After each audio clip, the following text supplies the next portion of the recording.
Isso. São os 6 e pouco de aposentadoria, mais os 20 que a minha mulher recebia, que passou para 30, mas ela não recebeu nenhum de 30 porque morreu antes. Uhum. Mais ou menos, então, 26 mil, é isso? Não, pode dar 30 mil. 30 mil reais mensais. Tem mais porque tem doação para meus filhos. Uhum. Tá, porque eu não tenho...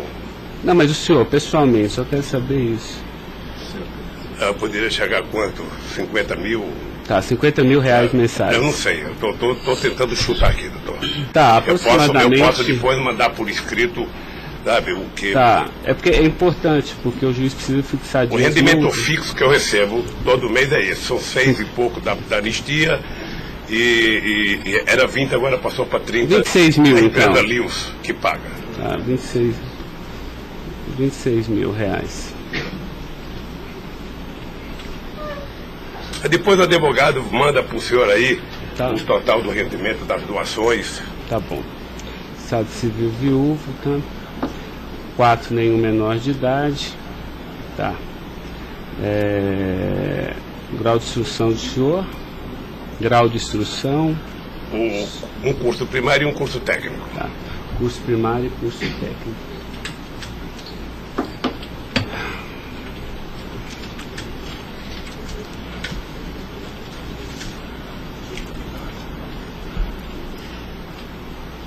Me dê uma caneta aí, Caio, por favor.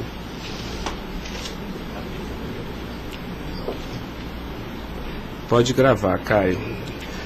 Senhor Luiz Inácio, eu vou pedir então ao senhor para responder agora as perguntas no microfone, porque a partir desse momento a audiência vai ser gravada, tá?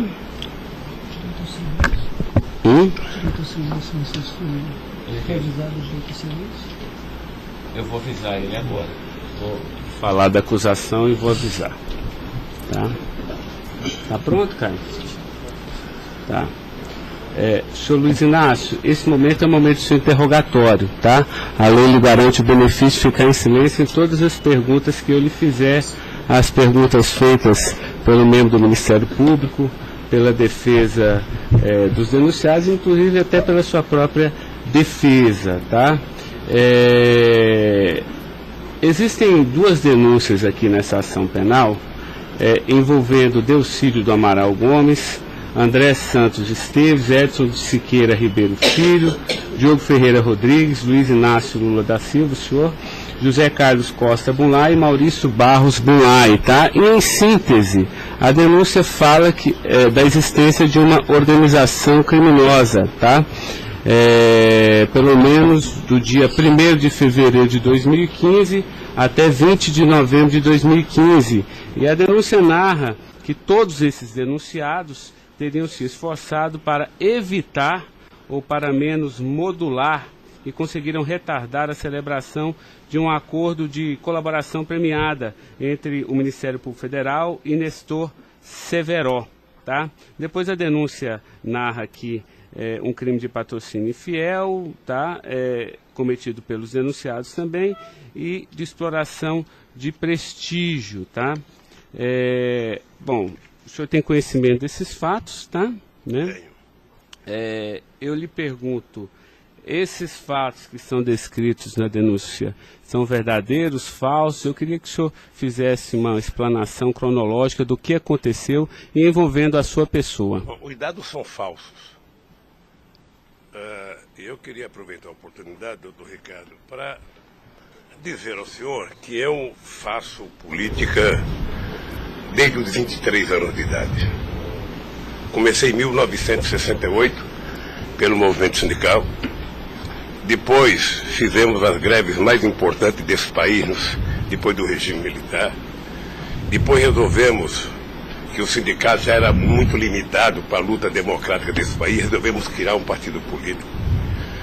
Participei da criação do mais importante partido político de esquerda da América Latina, partido que fez a maior política de inclusão social na história desse país, partido que fez a maior política de combate à corrupção na história desse país. Se nós analisarmos o que aconteceu de 2003 até dezembro de 2014, a gente vai perceber que o Ministério Público, a Polícia Federal, a Controladoria Geral da República nunca tiveram, e a Controladoria nunca tiveram tanto apoio e tantas mudanças legislativas para melhorar a eficácia do combate à corrupção como nós fizemos. E há mais ou menos 3 anos, doutor, eu tenho sido vítima de eu diria quase que de um massacre. Ou seja, eu acho que todos aqui têm dimensão do que é um cidadão que foi presidente da República, que foi considerado o mais importante presidente da história desse país, que saiu com 87% de aprovação de bom e ódio, que fez com que o Brasil fosse respeitado no mundo inteiro e virasse protagonista internacional, de repente é pego de surpresa por manchete de jornais, por notícias na televisão, todo dia, todo santo dia, no café da manhã, no almoço e na janta, alguém insinuando, tal empresário vai prestar uma delação e vai acusar o Lula. Tal deputado vai prestar uma delação e vai acusar o Lula. Agora vão prender fulano, agora vão pegar o Lula. Agora vão pegar fulano e vai prender o Lula. Prenderam o Odebrecht, vai delatar o Lula. Prenderam o Aoeste, vai delatar o Lula. Prenderam o Bunlai, vai delatar o Lula. Prenderam o Delfídio, vai delatar o Lula. Prenderam o Papa, vai delatar o Lula. Eu esperando pacientemente. Por isso eu estou muito, muito orgulhoso e prazeroso de estar aqui para poder, na frente de um juiz imparcial, contar a versão desse fato. Primeiro, me ofende profundamente a insinuação de que o PT é uma organização criminosa. Me ofende profundamente, porque é o mais importante partido criado nesse país, criado pelos trabalhadores, dirigido pelos trabalhadores, e que fez nesse país o que ninguém nunca fez. E combater a corrupção não é virtude, é uma obrigação moral e ética. E isso eu aprendi com uma mulher que nasceu e morreu analfabeta. Segundo, esse partido conseguiu fazer com que as instituições fossem fortalecidas. O Ministério Público tinha um apelido de engavetador. No meu governo, pela minha vocação sindical, eu fazia questão de fortalecer a corporação e indicar o representado pela instituição. A Polícia Federal, quantos processos eram engavetados, quantas pastas sumiram nesse país.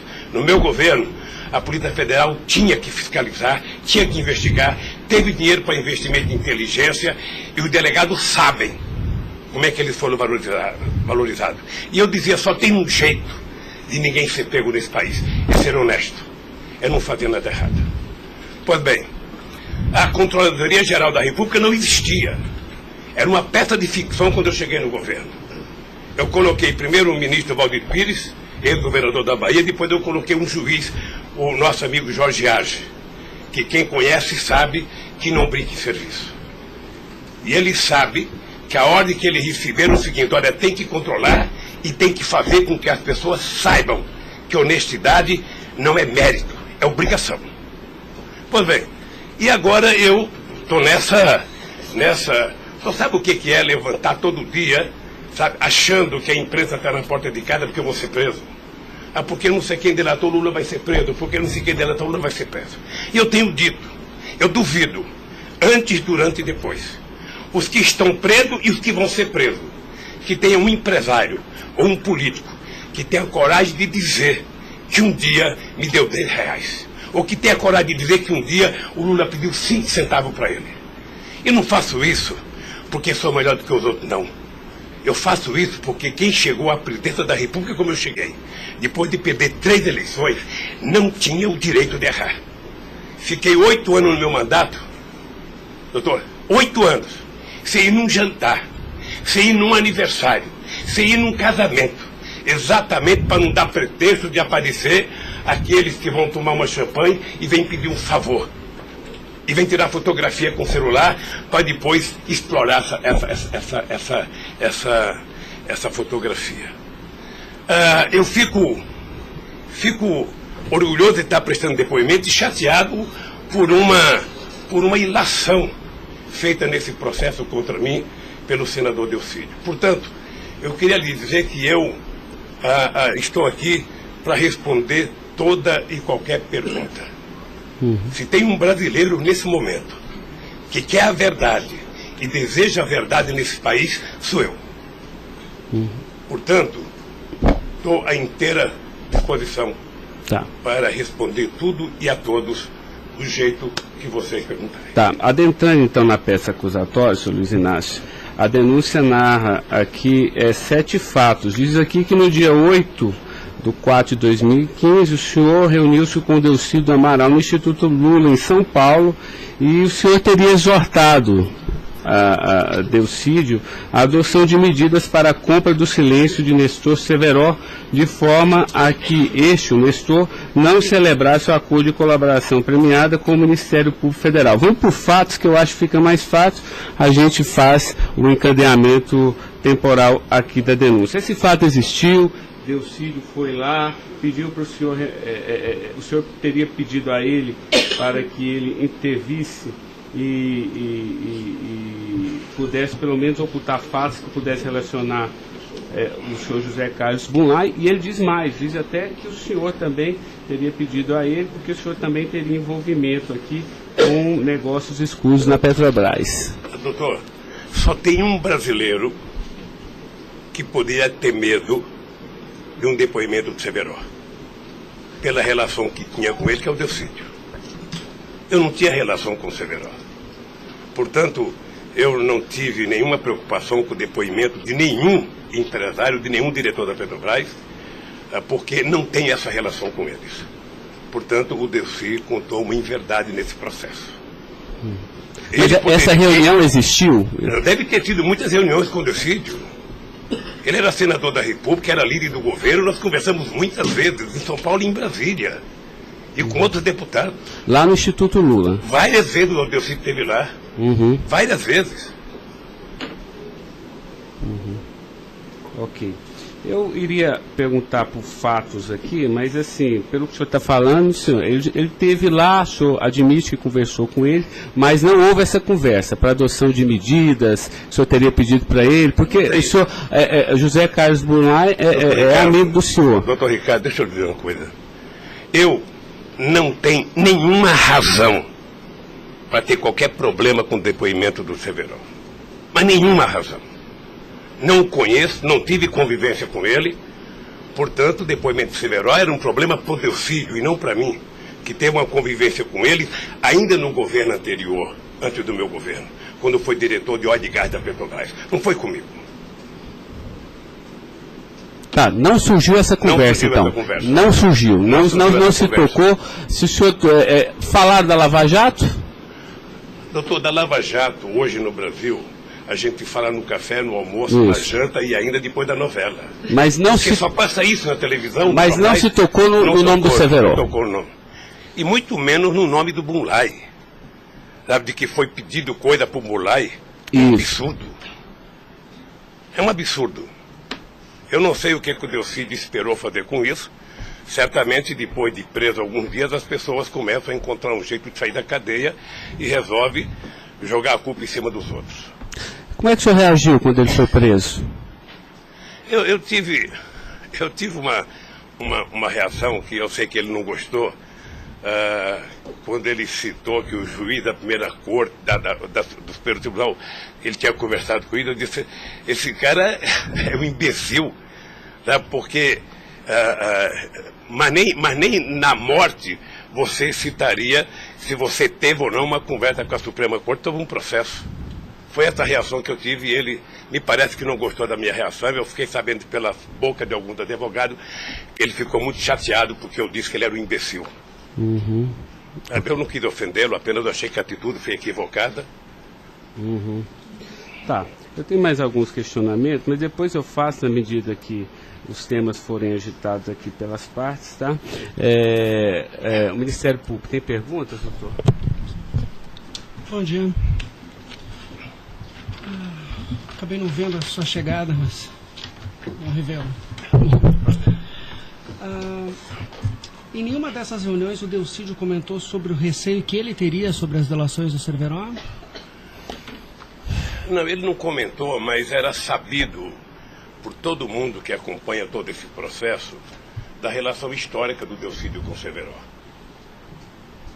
Tem até um livro publicado por uma jornalista da revista Veja que mostra claramente a relação do Delcídio com o Severo. Era muito antiga, sabe? No governo passado, no governo anterior ao meu, porque ele chegou, acho que até a ser ministro interino de Minas e Energia. senhor acredita que a referência ao seu nome tenha sido útil para o Delcídio conseguir a delação premiada? Olha, por tudo que eu vejo todo dia na imprensa, eu acho que tem alguém instigando de falar meu nome. Eu fico sabendo de notícia, não sei se é verdade, nos blogs, nos colunistas, de que todo dia alguém vai para cá depoimento e fala o nome do Lula, cita o nome do Lula, cita o nome do Lula. Eu canso de ouvir isso todo santo dia, sabe? É bem possível que eu vi uma entrevista dele na Globo News que parecia que tinha recebido o prêmio Nobel da delação, a disfarçatez, sabe? Como ele estava se desenvolvendo, eu fui no Roda Viva. Ou seja, depois que fazem a bobagem que fez, se é que fez, ele teria que jogar nas costas de alguém. Primeiro, sabe, a minha relação com o Delcídio era uma relação institucional. E ele sabe disso. Voltando um pouco, o senhor poderia explicar a sua relação com o Bunlai? Veja, eu conheci o Bunlai na campanha de 2000. O PT governava o estado do Mato Grosso do Sul. E eu precisava fazer uma gravação para um programa de televisão da campanha para falar com o setor do agronegócio. E aí o governador do PT disse que tinha um amigo lá e me levou na fazenda dele, me parece que em Miranda. E eu fui nessa fazenda, uma boa fazenda. Até depois eu fui pescar nessa fazenda, fiquei 4 dias no Rio Miranda, não peguei nenhum peixe.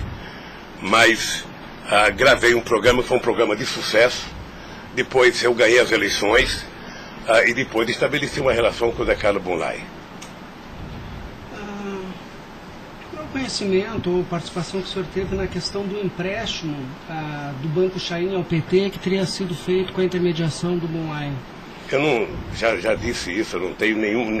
Fiquei sabendo de que o Bunlai tinha feito o empréstimo pela imprensa. O senhor teve conhecimento de que para quitar esse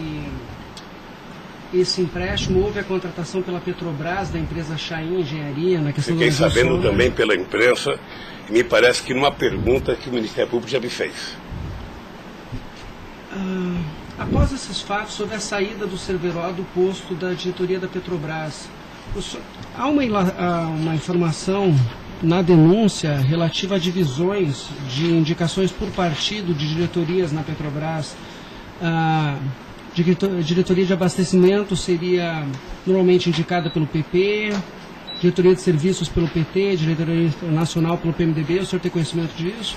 Veja, deixa, doutor Ivan, dizer uma coisa que me parece que está virando costumeiro isso no depoimento, que é a falta de compreensão do que significa um governo de coalizão em qualquer parte do mundo. E parece que tem pessoas com dificuldade de compreender isso. Aliás, no depoimento do presidente Fernando Henrique Cardoso, ele foi muito bem ao explicar o que é um governo de coalizão. Quando você ganha uma eleição, um regime presidencialista de coalizão, você tem que montar o governo. Você precisa construir uma maioria no Congresso Nacional para você poder montar o governo. E você não monta a maioria com quem você quer. Porque se você pudesse, você pegaria só suplente que não foi eleito. Mas como o suplente não vota, você tem que fazer um acordo com quem é eleito, com quem tem mandato. E obviamente que você pode fazer um acordo programático, e nesse acordo programático você pode fazer um acordo de participação no governo.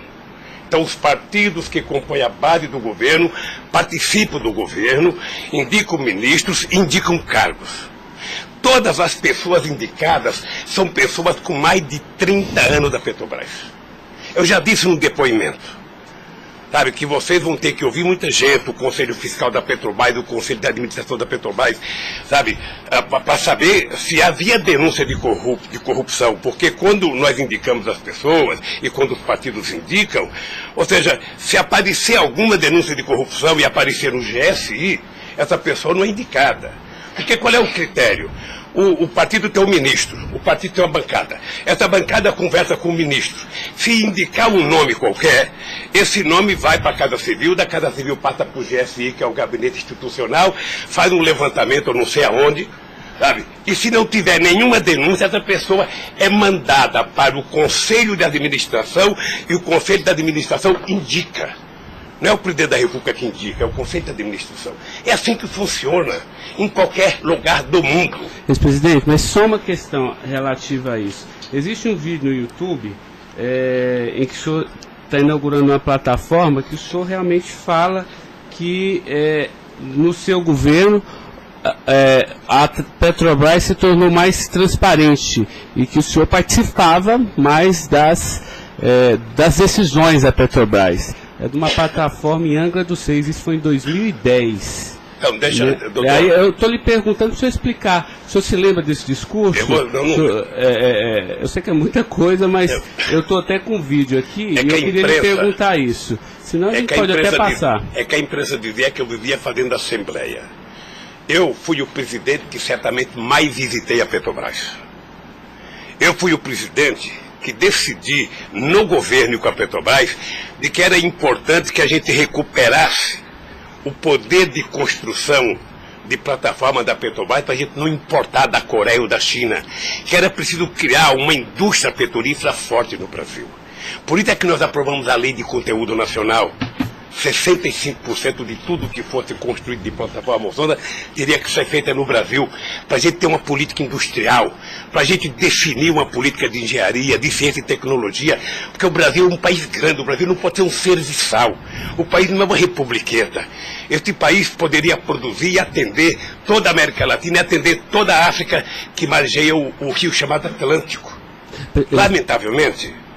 Não, mas a pergunta é o seguinte, é porque o senhor falou que realmente no seu governo se participava, o senhor participava mais das decisões. Eu não participava, deixa eu mais falar. das decisões. Se o senhor quiser, a gente pode até ter um vídeo, e eu trouxe aqui aí para o senhor explicar. E Delcy também havia falado isso, que depois do mensalão, o governo federal, a presidência da República, participava mais na Petrobras. Isso ele falou. Deixa eu lhe falar uma coisa, o papel do governo, o governo participa na Petrobras através do Conselho da Petrobras. O Conselho da Petrobras tem vários ministros, tinha a ministra de Minas e Energia. Tá? Eu, durante todo o tempo da Petrobras, eu só participei de uma reunião de definição da política estratégica da Petrobras. A discussão de investimento para os próximos 20 anos. Se a gente ia recuperar a indústria naval, se a gente ia recuperar a indústria de sonda, de plataforma, se a gente ia discutir, sabe, exportar, se a gente ia fazer a lei de partilha, se a gente ia fazer com que o petróleo voltasse a ser do povo brasileiro, como nós conseguimos fazer. Nessas decisões estratégicas eu participei de uma reunião. Tá, mas de cargo então não. De cargo não. Porque tem o Fernando Soares que fala que o senhor realmente definia também essas questões. Não definia cargo. Quando havia briga no PMDB, ou que, não. Quem decidia, se não se decidir, era o senhor que realmente... Deixa eu lhe dizer uma coisa para o senhor. O presidente não indica cargo na Petrobras. O presidente recomenda ao Conselho da Petrobras a indicação de tal pessoa indicada por tal partido político a partir da capacidade técnica das pessoas. É assim que funcionava no governo anterior, é assim que funcionava certamente no governo militar, é assim que deve funcionar hoje. É assim que deve funcionar hoje. Porque a Petrobras é uma empresa de engenharia muito poderosa e você não pode ficar colocando gente que não tem expertise para fazer determinadas coisas. Tá. Mas a expressão foi essa aqui, eu anotei. A gente sabe o que acontece lá dentro. O que o senhor quer rever o discurso? Eu não preciso rever, não. Tá. Assim, porque isso me chamou a atenção. A gente sabe, quer dizer, antigamente era uma caixa preta, foi esse o contexto. E agora a gente sabe o que acontece lá dentro. Quais foram os mecanismos que o senhor tomou, então, para que a Petrobras realmente ficasse mais transparente? A fazer com que o Conselho acompanhasse mais as decisões. Porque como a Petrobras é muito grande, entre uma decisão do Conselho da Petrobras, uma aprovação da diretoria e os acontecimentos nas engenharias da Petrobras, são milhares de pessoas que participam daquilo. É por isso que um dia um presidente chegou a falar que ele é uma caixa preta que ninguém sabe. Então vamos tentar saber, sabe? Fazendo com que as coisas funcionem mais democraticamente. Por exemplo, quando nós descobrimos o pré-sal, nós tivemos uma decisão estratégica do que fazer com o petróleo. O petróleo não é das empresas estrangeiras que vêm aqui comprar gás e óleo, não. O petróleo é nosso. Então eles vão ter que pagar para o governo. É por isso que nós aprovamos 75% do ROT para a educação. É por isso que nós aprovamos a partilha, que é o que incomodou muita gente no mundo, o que incomodou as grandes petroleiras. É esse país que tinha complexo de vira-lata, virar dono do seu nariz. Okay. Eu sei que isso incomodou muita gente. Incomodou muita gente no mundo inteiro. Sabe, agora eles estão tentando desmontar. Porque um país que não se respeita, um país que não tem soberania, um país que não tem empresas de porte extraordinário como a Petrobras e vende tudo, sabe, sinceramente, não é um país. Ok. Doutor Ivan, só porque o senhor tocou no tema, eu quis aproveitar, tá? Mas pode continuar, pode prosseguir. A pergunta é relativa à diretoria internacional, que ela foi ocupada pelo Cerveró e depois pelo Zelada. Ambos foram indicações do PMDB ou o Cerveró foi indicação do PT e o Zelada... Não, eu já tive a oportunidade de dizer isso. Isso foi indicação do PMDB. Ambos? Não sei se de todo o PMDB ou da bancada do PMDB de Minas Gerais, que foi indicado o Zelada para diretor internacional da Petrobras. O critério é o mesmo. O Zelada foi indicado, passa na Casa Civil, passa no GSI e é mandado ao Conselho da Petrobras, que decide. Não, perfeito. Mas e o Cerveró? Ele tinha sido indicado anteriormente pelo PT ou pelo PMDB? Pelo PMDB pelo também. PMDB. Eu acho, eu falo quase com certeza absoluta pelo PMDB. É o que diz a... Eu falo quase que com certeza absoluta. A pergunta é o seguinte, com a troca pelo Zelada, a saída do Cerveró desse posto de diretoria, ele acabou sendo indicado para a BR Distribuidora. No próprio depoimento do Cerveró, ele afirma que isso teria sido como um reconhecimento pelo papel que ele prestou no auxílio da contratação da Chaim pela Petrobras, na questão do navio sonda. Me parece que ele não diz isso exatamente. Me parece que ele utiliza a palavra acha que foi isso. É diferente de dizer que ele disse. Ou seja, ele acha que foi isso. Deixa eu lhe falar uma coisa. Eu não conheço o Cerveró. Conheço agora que ele ficou famoso. Tá? Quando eu vi o Cerveró, eu vi a en passant em reuniões coletivas. Portanto, eu não tinha nenhum interesse de tirá-lo e nenhum interesse de colocá-lo. Nenhum interesse. Para mim, se uma força política que compunha o governo indicasse ele ou outra pessoa e tecnicamente ele fosse reconhecido pelo conselho da empresa que o indicou, para mim estava perfeito. E veja, durante todo esse período não houve uma única denúncia contra nenhum deles. A denúncia começou a acontecer porque o juiz Moro começou a fazer escuta durante 8 anos num bandido chamado Rousseff, e aí então, em 8 anos dá para pegar alguma coisa. Pegou esse negócio. O senhor tem conhecimento de quem teria feito a indicação do nome do Cerveró para a BR Distribuidora? Se foi algum partido? Eu não sei se foi um partido ou se foi através do Zé Eduardo Dutra, que devia ter relação com o Cerveró, porque ele tinha sido presidente da Petrobras. Ele deixou de ser presidente da Petrobras e foi ser presidente da BR. E ele pode ter chamado o Cerveró, ou o mesmo partido que tinha indicado o Cerveró e depois tirou o Cerveró pode ter pedido para ele ir para lá. Eu suponho que seja isso. Ok.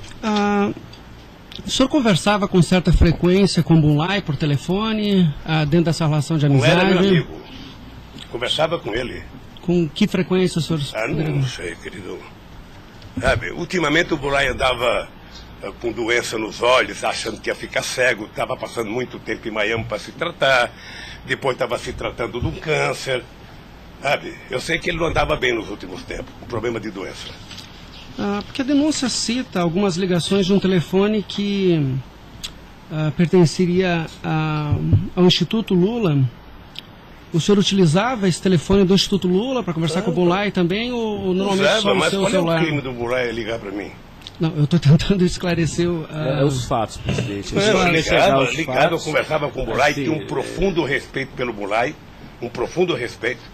O Bunlai sabe perfeitamente bem que a relação que ele tinha comigo não permitia que discutisse qualquer negócio, porque eu não levo para casa ninguém para discutir negócio. O negócio eu discutia no palácio.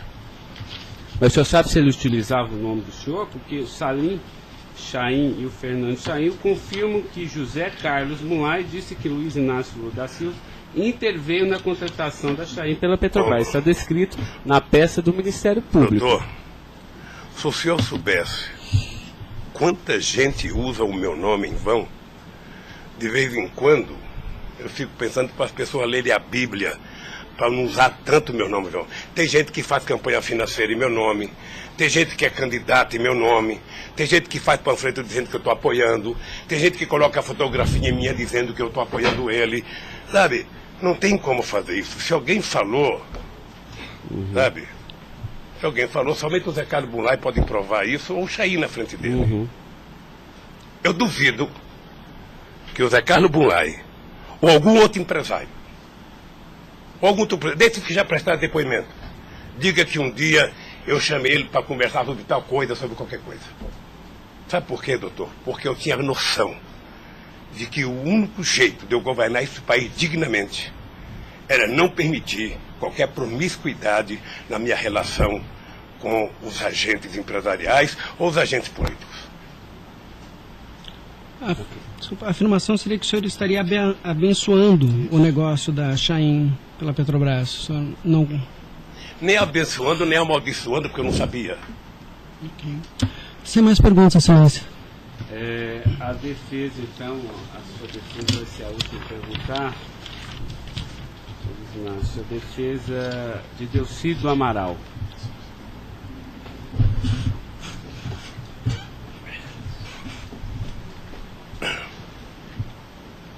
O doutor vai ter que, alguém vai ter que sair para ele perguntar, tá? Da mesa para que...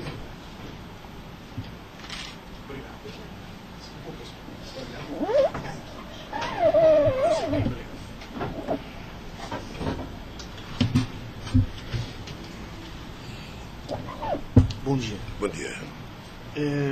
O senhor já mencionou que, de sua parte, não haveria nenhum receio na delação de Nestor Cerveró.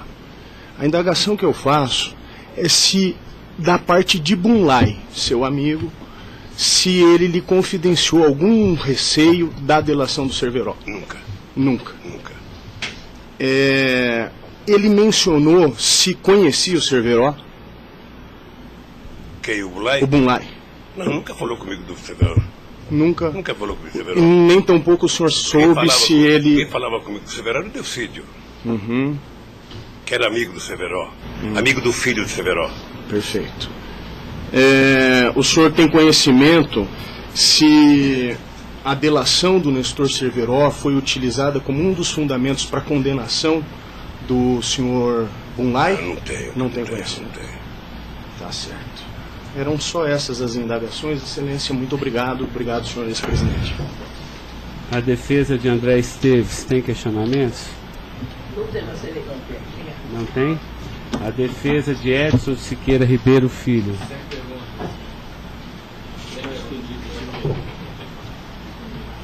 A defesa de Diogo Ferreira Rodrigues. A defesa de José Carlos Bunlai. Tem algumas perguntas. Pode fazer. Bom dia, presidente. Presidente, o senhor disse que a sua relação com o senador Delcídio era institucional. Mas o senhor sabe qual era a relação do senador Delcídio com o José Carlos Bunlai? Eles tinham alguma amizade? Eles tinham alguma proximidade? Veja, a impressão que eu tenho era que era muito pequena a relação dos dois. E parece que o José Carlos Bunlai não tinha muita relação com o Delcídio. E com a sua mulher, dona Marisa, qual era a relação do José Carlos Bunlai? Eles tinham amizade? A mesma que comigo. O aniversário da sua ex-mulher? Quando ela fazia aniversário? Ele ia no aniversário da minha mulher. Mas o dia do aniversário dela? Dia 7 de abril. O senhor sabe se ele fez alguma ligação para ela no aniversário dela? A ligação do dia 7, eu já fiquei sabendo da ligação do dia 7. Bem. É o mínimo que eu esperava dele, é que ele ligasse para ela para dar os parabéns. É só isso, obrigada. Tem alguma pergunta? Tá. A defesa de Maurício Bunlai. Sem questionamentos. A defesa de Luiz Inácio Lula da Silva. Sem perguntas, excelência. Tá, só mais uma questão, senhor Luiz Inácio. A denúncia sempre fala do Instituto Lula. Eu queria que o senhor falasse um pouquinho a finalidade do Instituto Lula. Eu tirei pelo site a missão, me parece que o senhor desenvolve projetos na África também, né, com finalidade de erradicação da extrema pobreza, da fome, acesso à educação, promoção da igualdade, mas também é um local que o senhor também chama as pessoas para discutir política. Delcídio falou que o senhor o convidou para ir lá quando ele era líder do governo. Explique para mim o Instituto Doutor Lula. Ricardo, eu não sei se você sabe, a Receita Federal fez uma devassa no Instituto para saber se ele está cumprindo com a sua obrigação institucional. Veja, eu quando deixei a presidência da República, eu falo isso apenas com o objetivo de explicar. Muita gente pode achar que eu sou arrogante, eu sou petulante. O doutor Ivan, no primeiro depoimento, eu disse isso para ele. Mas ou seja, crime, viu? Quando eu deixei a presidência da República, por conta do povo brasileiro, eu tinha sido presidente, quase que o presidente mais importante do mundo nos 10 primeiros anos do século XXI. Esse país virou protagonista internacional. Esse país passou a participar do G8, coisa que nunca participava. Esse país ajudou a construir o G20. Esse país participava do BRICS com muita importância. Esse país participava do IBAS entre Brasil, África do Sul e Índia. Esse Brasil criou a Unasul, criou a CELAC, onde pela primeira vez a gente fazia uma reunião da América Latina sem participação dos Estados americanos. Esse país não deixou a ALCA entrar aqui. Esse país consultou o Conselho Nacional de Defesa para se contrapor à 4ª Frota Americana, depois que nós conseguimos o pré-sal, que eles reinauguraram a 4ª Frota. Nós criamos o Conselho de Defesa. Então, nós fizemos a maior política de inclusão social da história desse país. 36 milhões de pessoas saíram da extrema pobreza e 40 milhões ascenderam à classe média. Isso é uma Argentina, isso é uma Colômbia. A bancarização do povo pobre foi com 70 milhões de pessoas entraram no sistema financeiro. É uma Colômbia e uma Argentina junto. Tudo isso em 12 anos. Olha, eu saí da presidência e eu queria fazer com que a América Latina e a África adotassem as políticas públicas que nós adotamos no Brasil. O programa Luz para Todos. O programa PA, que era a compra de alimento para o pequeno produtor. O Minha Casa Minha Vida. O Bolsa Família. O aumento do salário mínimo. Durante 12 anos, todos os funcionários públicos tiveram aumento nesse país. Houve reajuste de carreira, houve aumento do salário mínimo.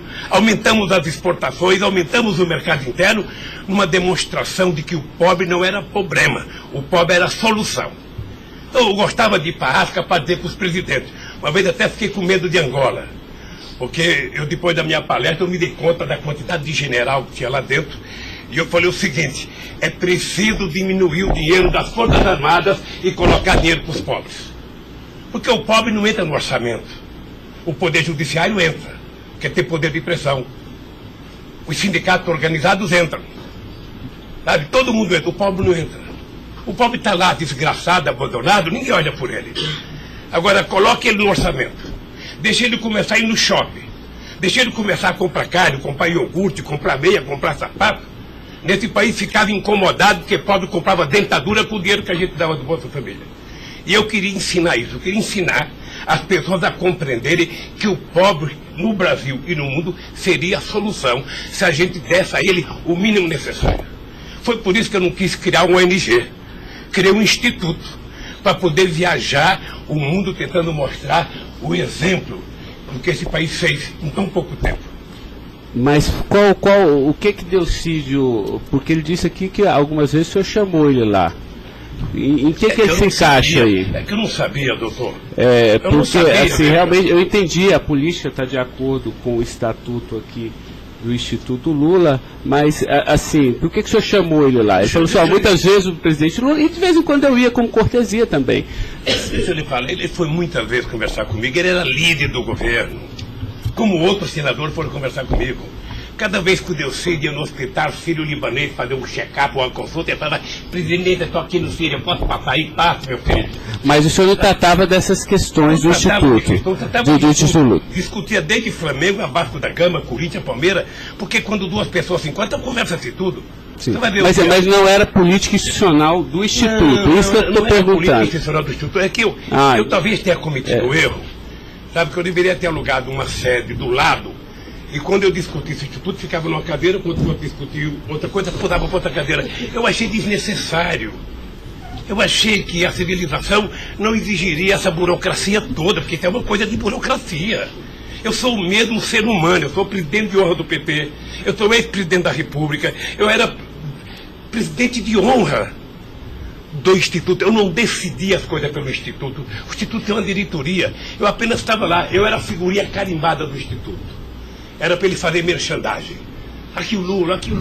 Vai conversar com o Bill Clinton, fala com o Lula. Vai conversar com o Tony Blair, fala com o Lula. Vai conversar com o Chirac, fala com o Lula. Vai conversar com o Angela Merkel, fala com o Lula. Sabe, eu tive o prazer, doutor Cláudio, de ser o ex-presidente da República, que em todas as viagens do mundo que eu fiz, depois de deixar a presidência, era recebido pelos presidentes. Esse era o status quo do Brasil. Hoje nós estamos numa situação em que o presidente não tem coragem de ir na Bolívia. Então o país, que era um motivo de orgulho, virou um motivo da tristeza. Pela pequenez que esse país tomou dimensão nos últimos anos. Não, eu não estou emitindo nenhum juízo de valor, mas assim, o que eu quero saber é o seguinte: o senhor também chamava pessoas como o líder do Delcídio para conversar sobre outros assuntos. Chamava dirigente sindical, chamava gente do LGBT, chamava negro, chamava índio, chamava todo mundo. Isso. Ali, eu vou dizer uma coisa, sabe qual é o apelido do Instituto? Sabe? Não sei, nunca fui. Posto Ipiranga. Lamentavelmente é assim. Mas não é por causa do Instituto, é por causa do personagem. Sabe? Então todo mundo fala: tem problema em tal lugar? Posto Ipiranga. Tem problema em tal lugar? Posto Ipiranga. E sabe que eu tenho orgulho disso. Eu tenho muito orgulho de fazer 36 anos que eu deixei o movimento sindical e ainda sou amigo de todos os sindicalistas, de todas as correntes, da Força Sindical à CUT. Sou amigo de todos os partidos políticos. Então, se isso é um pecado, se isso é um erro jurídico, se isso incomoda o Ministério Público, a Polícia Federal, sei lá quem, eu vou alugar uma salinha na porta e sento lá e atendo e vou deixar em paz, porque não é possível. Não é possível, sinceramente, doutor, sinceramente, eu quero lhe agradecer a oportunidade de vir prestar esse depoimento. Porque eu estou com muita coisa na garganta para falar. Eu estou cansado de ver procurador dizer que não precisa de prova, que ele tem convicção. De juiz dizer: eu não preciso de prova, eu tenho fé, vou voltar com fé.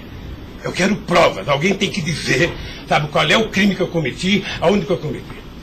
Chamar o PT de organização criminosa, se dependesse de mim, cada deputado do PT, cada vereador do PT, cada militante, abrir um processo para quem dizer, provar qual é a quadrilha. Porque eu estou cansado, doutor. 71 anos de vida, eu cansei. Cansei de ver as instituições que eu ajudei a criar desde a Constituinte, para valorizá-las, desprestigiadas por comportamento pessoal. Gente que adora, gente que não pode abrir a geladeira, que vê uma luz e já começa a dar declaração. Gente que liga o barbeador, começa a falar achando que é o microfone do rádio. Eu cansei disso. Eu sempre valorizei o Ministério Público. Eu sempre valorizei a Polícia Federal. E sempre valorizei o Poder Judiciário. Os ministros podem lhe dizer. Eu indiquei quase todos.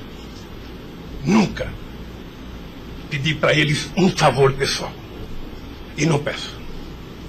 Porque a instituição tem que ser forte, não para me ajudar, para garantir a democracia desse país. Lamentavelmente, tem pessoas que não pensam assim. Eu, quando vejo um jovem procurador ir para a televisão falar 1h30 e depois dizer: não me peçam provas, eu tenho convicção, não dá, doutor.